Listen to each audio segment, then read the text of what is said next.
Bedelia Makes a Splash by Herman Paris.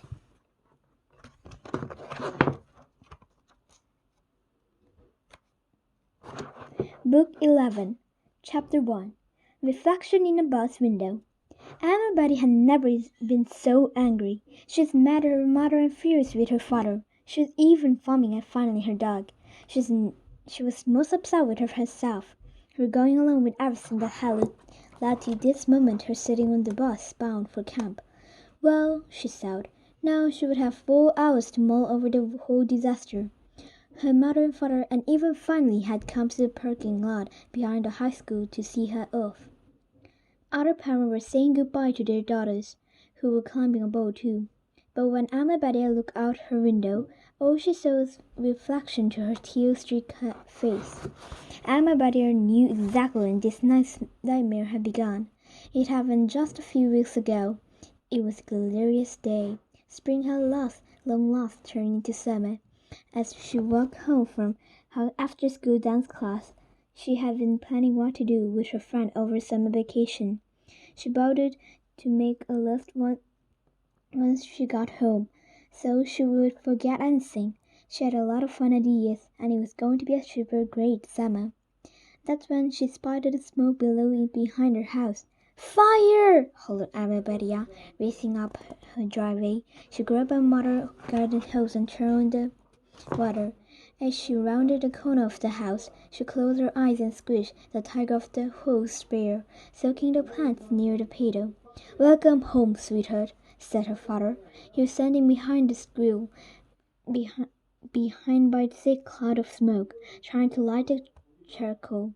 Bedelia dropped the hose, and dribble of water splashed into the pedal. "Good thinking," he said. "Sul's father needed a drink." "I'm okay, Dad," said Bedelia, relieved she had soaked with her father. When Bedelia walked into her house, she took a big whiff. Something smelled great. She felt the aroma into the kitchen. "Yum," she said to her mother. "What's that?" "Twice baked potatoes," said her mother. "Do you goof them up the first time?" asked Bedelia. "Thanks for that vote of confidence," said her mother. She explained the recipe, while Bedelia got a glass of juice and sat down at the table to make a list of awesome summer plans before she forgot them. Bedelia looked up a while later when her father brought a juicy steak, sizzling from the grill, into the kitchen.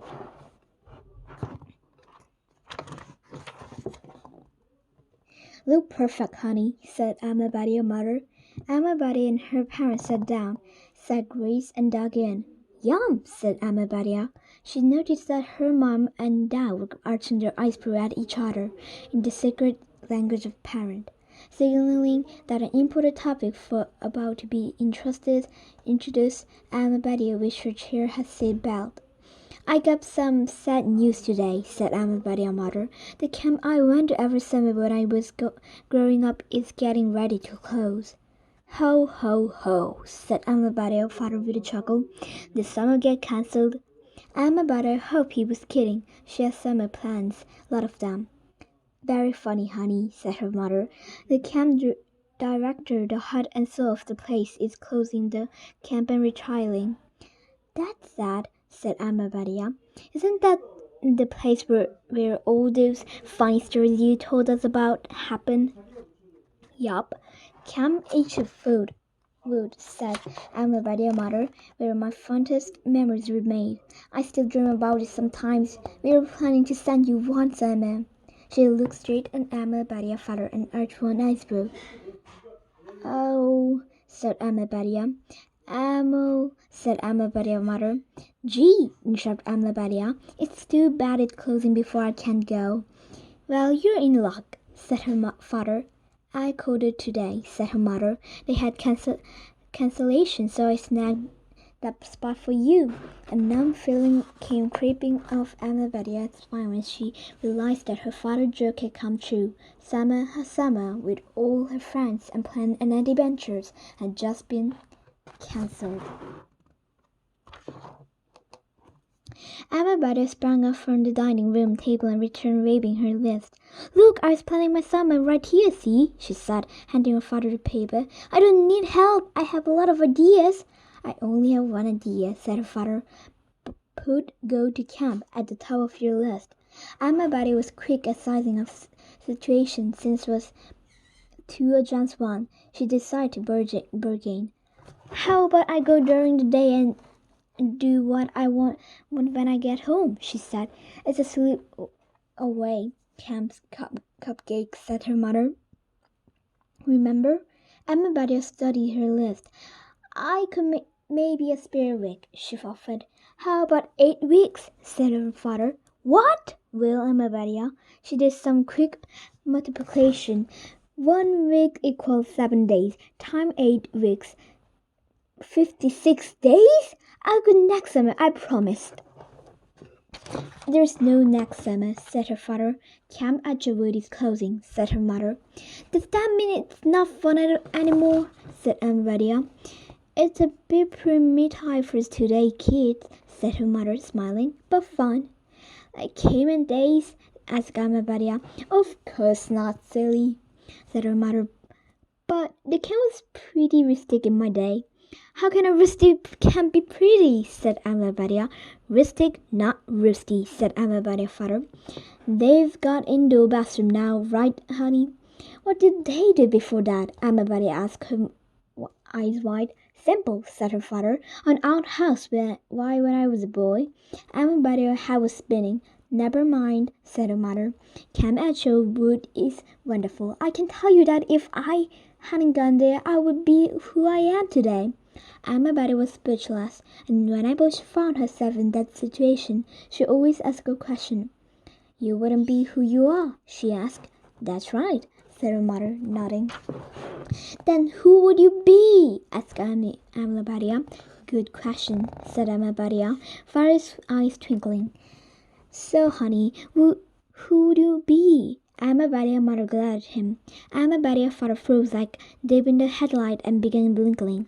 "Can we have dessert now?" asked Amabadia. "Great idea," he said, jumping up and heading to the kitchen. "I just bought some Rocky Road ice cream."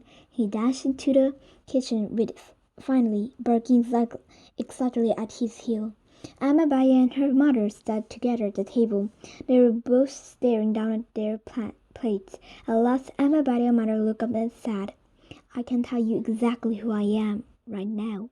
I am the mother of the wonderful daughter, and I will trade my life for anything. Or, of course, we won't always see eye to eye."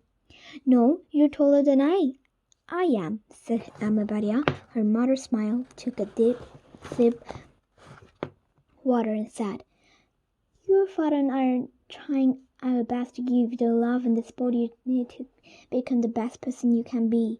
Sometimes the best thing can be getting away from home for a while, going off to a new place, doing different things with people you never met before and may not meet again.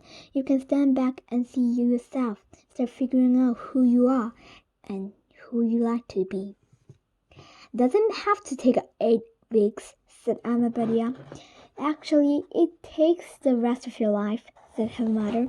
"But I understand that 8 weeks seem like a long time." "It's my whole summer," said Amabadia. "I've been waiting for it all years. I have fun with my friend. Now they'll have fun without me." She starts off. "Just because camp was great for you doesn't mean it'll be great for me. Don't want to go." "Tell you what, sweetie," said Amabadia, mother, "your father and I will come visit after 4 weeks and see how you're doing. If you don't like it, you can come home. 4 weeks is the halfway point. Can you meet me halfway?" Amabadia got up and walked halfway around the table. Her mother met her here, opening her arms wide. Her mother said, "I love you, did this much." They hugged for a long, long time. They were still hugging when Amabadia's father returned with 3 bowls of ice creams. "Hey, can I get on this family hug?" he asked. Amabadia and her mother laughed and opened their arms to include them too. "We are missing finally," said Amabadia. Where is she? Outside, said her father. Amabata went into the backyard. She found finally by the garden with a cute toy shaped like a duck. Amabata bent down to scratch her behind her ears, but when she did, finally grabbed her duck and pranced proudly across the yard.